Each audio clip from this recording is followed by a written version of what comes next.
Hello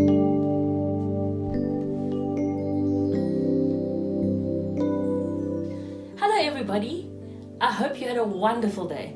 Did you play outside in the sun? Me too. Tonight we've got Mojo listening to our story. Let's hope he behaves. Is your teddy bear ready? Blanket on? Let's see what happens next in our wonderful book. It starts off with such a sad heading. The family begins to starve. Do you know what starve means? That's right, when you have no food. During the next 2 weeks, the weather turned very cold. First came the snow. It began very suddenly one morning, just as Charlie Bucket was getting dressed for school. Standing by the window, he saw the huge flakes drifting slowly down out of an icy sky that was the color of steel. By evening, it lay 4 feet deep around the tiny house, and Mr. Bucket had to dig a path from the front door to the road. After the snow, there came a freezing gale that blew for days and days without stopping, and oh, how bitter cold it was!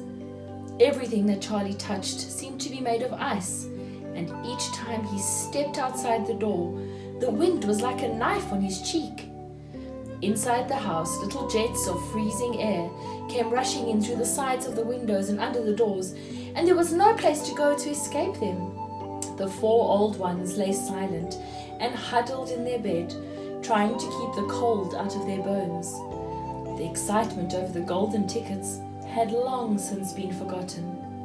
Nobody in the family gave a thought to anything except the 2 vital problems of trying to keep warm and trying to get enough to eat. There is something about very cold weather that gives one an enormous appetite. Most of us find ourselves beginning to crave rich, steaming stews and hot apple pies and all kinds of delicious warming dishes. And because we are all a great deal luckier than we realize, we usually get what we want, or near enough. But Charlie Bucket never got what he wanted because the family couldn't afford it. And as the cold weather went on and on, he became ravenously and desperately hungry.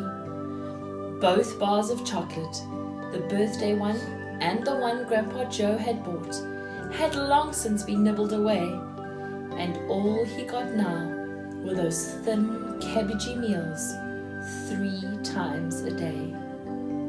Then, all at once, the meals became even thinner. The reason for this was that the toothpaste factory, the place where Mr. Bucket worked, suddenly went bust and had to close down. Quickly, Mr. Bucket tried to get another job, but he had no luck.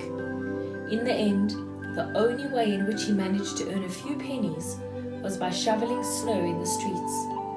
But it wasn't even enough to even buy a quarter of the food that 7 people needed. The situation became desperate. Breakfast was a single slice of bread for each person now, and lunch was maybe half a boiled potato.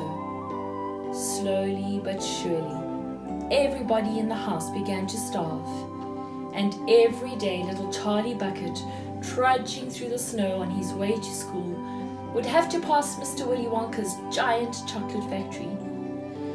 And every day as he came near to it, he would lift his small pointed nose high in the air and sniff the wonderful sweet smell of melting chocolate. Sometimes he would stand motionless outside the gates for several minutes on end, taking deep, swallowing breaths, as though he were trying to eat the smell itself.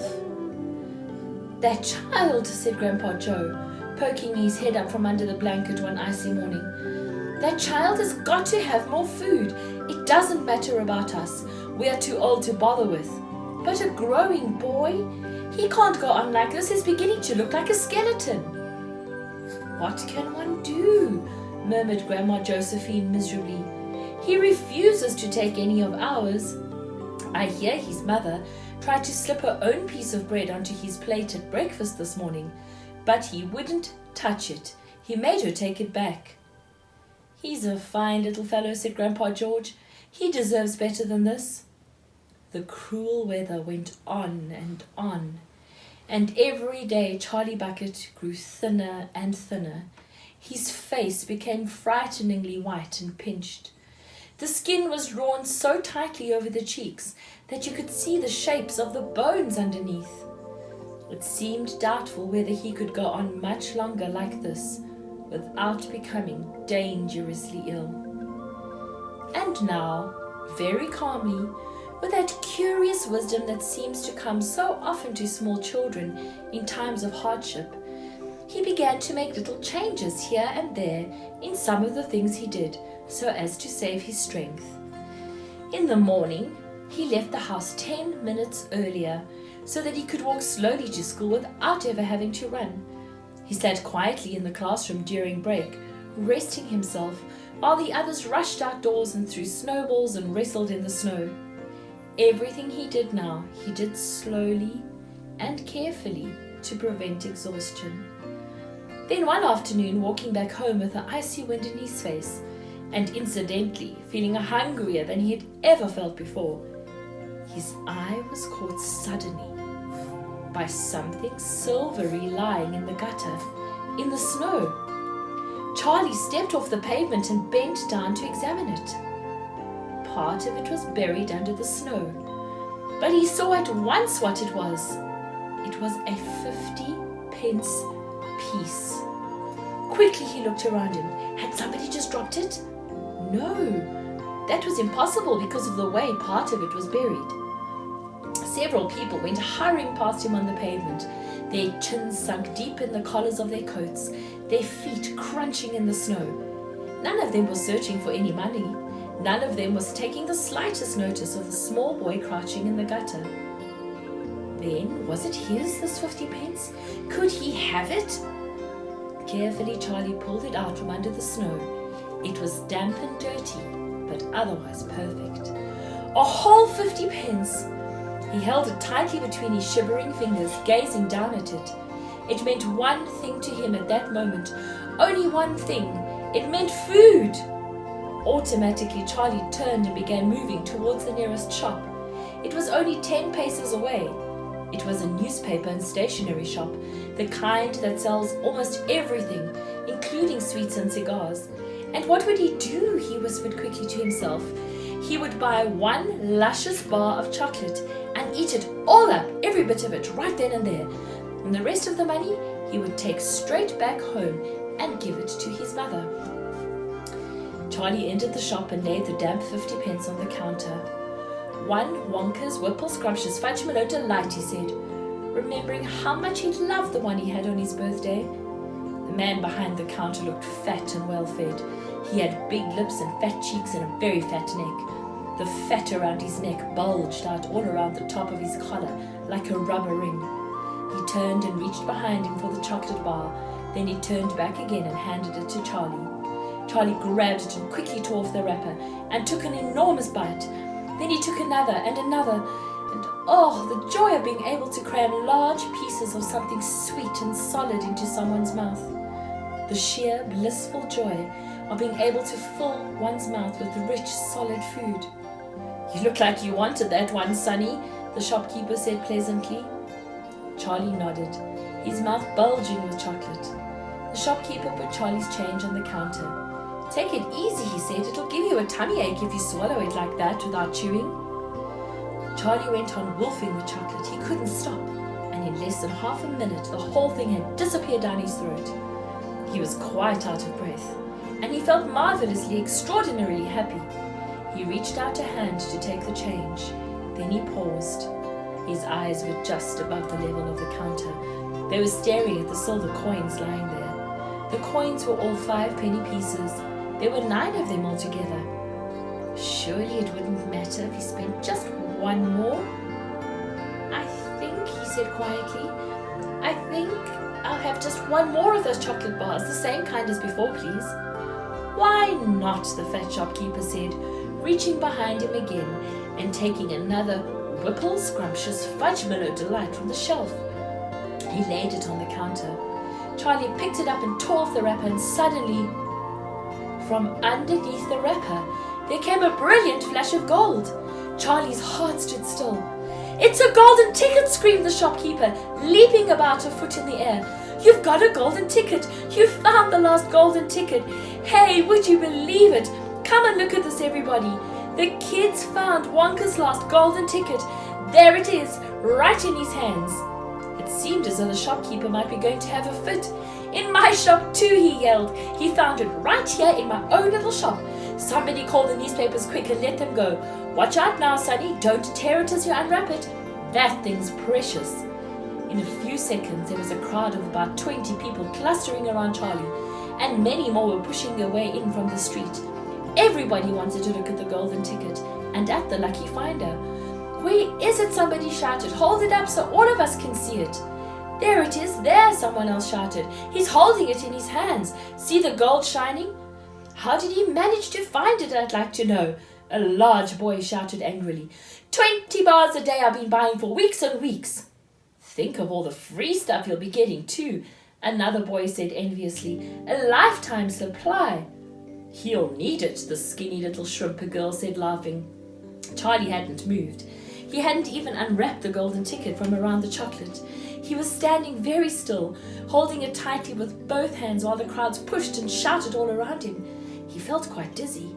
There was a peculiar floating sensation coming over him, as though he were floating up in the air like a balloon. His feet didn't seem to be touching the ground at all. He could hear his heart thumping away loudly somewhere in his throat. At that point, he became aware of a hand resting lightly on his shoulder, and when he looked up, he saw a tall man standing over him. "Listen," the man whispered. "I'll buy it from you. I'll give you £50. How about it, eh? And I'll give you a new bicycle as well, okay?" "Are you crazy?" shouted a woman who was standing equally close. "Why, I'd give him £200 for that ticket." "You want to sell that ticket for £200, young man?" "That's quite enough of that," the fat shopkeeper shouted, pushing his way through the crowd and taking Charlie firmly by the arm. "Leave the kid alone, will you? Make way there, let him out." And to Charlie, as he led him to the door, he whispered, "Don't you let anybody have it. Take it straight home quickly before you lose it. Run all the way and don't stop till you get there. You understand?" Charlie nodded. "You know something?" the fat shopkeeper said, pausing a moment and smiling at Charlie. "I have a feeling you needed a break like this. I'm awfully glad you got it. Good luck to you, Sonny." "Thank you," Charlie said, and off he went, running through the snow as fast as his legs would go. And as he flew past Mr. Willy Wonka's factory, he turned and waved at it and sang out, I'll be seeing you soon." And 5 minutes later, he arrived at his own home. Charlie burst through the front door shouting, "Mother, mother, mother!" Mrs. Bucket was in the old grandparents' room, serving them their evening soup. "Mother!" yelled Charlie, rushing in on them like a hurricane. "Look, I've got it! Look, Mother, look! The last golden ticket, it's mine! I found some money in the street and I bought 2 bars of chocolate, and the second one had the golden ticket, and there were crowds of people all around me wanting to see it, and the shopkeeper rescued me, and I ran all the way home, and here I am. It's the 5th golden ticket, Mother, and I found it." Mrs. Bucket simply stood and stared, while the 4 old grandparents who were sitting up in bed, balancing bowls of soup on their laps, all dropped their spoons with a clatter and froze against the pillows. For about 10 seconds, there was absolute silence in the room. Nobody dared to speak or move. It was a magic moment.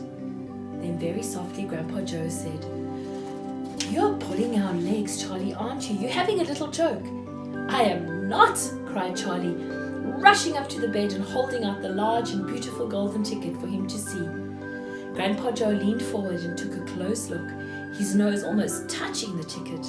The others watched him, waiting for the verdict. Then very slowly, with a slow and marvelous grin spreading all over his face, Grandpa Joe lifted his head and looked straight at Charlie. The color was rushing to his cheeks and his eyes were wide open, shining with joy, and in the center of each eye, right in the very center, in the black pupil, a little spark of wild excitement was slowly dancing. Then the old man took a breath, and suddenly, with no warning whatsoever, an explosion seemed to take place inside of him. He threw up his arms and yelled, "Yippee!" And at the same time, his long bony body rose up out of the bed, and his bowl of soup went flying into the face of Grandma Josephine. And in one fantastic leap, this old fellow of 96 and a half, who hadn't been out of bed for 20 years, jumped onto the floor and started doing a dance of victory in his pajamas. "Yippee!" he shouted. "3 cheers for Charlie! Hip hip hooray!" At this point, the door opened and Mr. Bucket walked into the room. He was cold and tired, and he looked it. All day long he'd been shoveling snow in the streets. "Cripes!" he cried. "What's going on here?" It didn't take them long to tell him what had happened. "I don't believe it," he said. "It's not possible." Mr. Bucket held the lovely golden ticket up close to his eyes. His hands were trembling slightly, and he seemed to be overcome by the whole business. He took several deep breaths. Then he cleared his throat and said, "All right, I'll read it. Here we go. Greetings to you, the lucky finder of this golden ticket from Mr. Willy Wonka. I shake you warmly by the hand. Tremendous things are in store for you. I do invite you to come to my factory and be my guest for 1 whole day. I will conduct you around the factory myself, showing you everything, and you'll be escorted home by a procession of large trucks. I shall be happy to refill your cupboard with whatever you want. In this way, you'll be able to keep yourself supplied with tasty morsels for the rest of your life. And here are your instructions. The day I've chosen for the visit is the first day in the month of February. On this day and no other, you must come to the factory gates at 10 o'clock sharp in the morning. Don't be late, and you are allowed to bring with you either 1 or 2 members of your own family to look after you and to ensure that you don't get into mischief. One more thing, be certain to have this ticket with you, otherwise you will not be admitted. Signed, Willy Wonka. The first day of February, but that's tomorrow. Today's the last day of January. Gripe, said Mr. Bucket, I think you're right. You're just in time. We must start making preparations, said Grandpa Joe. Wash your face, comb your hair, scrub your hands, brush your teeth, blow your nose, cut your nails, polish your shoes and your shirt, and for heaven's sake, get that mud off your pants. You must get ready, boy. You must get ready for the biggest day of your life. Don't overexcite yourself, Grandpa, and don't fluster poor Charlie, said Mrs. Bucket. We must try to keep calm. Who is going to go with Charlie to the factory? I will, said Grandpa Joe. I'll take him. I'll look after him. You leave it to me. How about you, dear, said Mrs. Bucket to her husband. Don't you think you should go? Well, said Mr. Bucket, I'm not sure. But you must. There's no must about it, said Mr. Bucket. Mind you, I'd love to go. It'll be terribly exciting. But I believe the person who deserves to go is Grandpa Joe. He seems to know more about it than we do. Yippee, said Grandpa Joe, seizing Charlie by the hands and dancing round the room. He certainly seems well enough. Perhaps you're right, said Mrs. Bucket. Perhaps Grandpa Joe should be the one to go. Hallelujah, cried Grandpa Joe. Praise the Lord. At that point there came a loud knock on the door. Mr. Bucket went to open it, and the next moment newspaper men and photographers were pouring into the house. They had tracked down the finder of the 5th golden ticket, and they wanted to get the full story for the newspapers. For several hours there was complete pandemonium in the little house, and it must have been nearly midnight before Mr. Bucket was able to get rid of them so Charlie could go to bed. And now it's time for us to go to bed too. I hope you enjoyed the story. See you next time. Sleep tight, snug as a bug.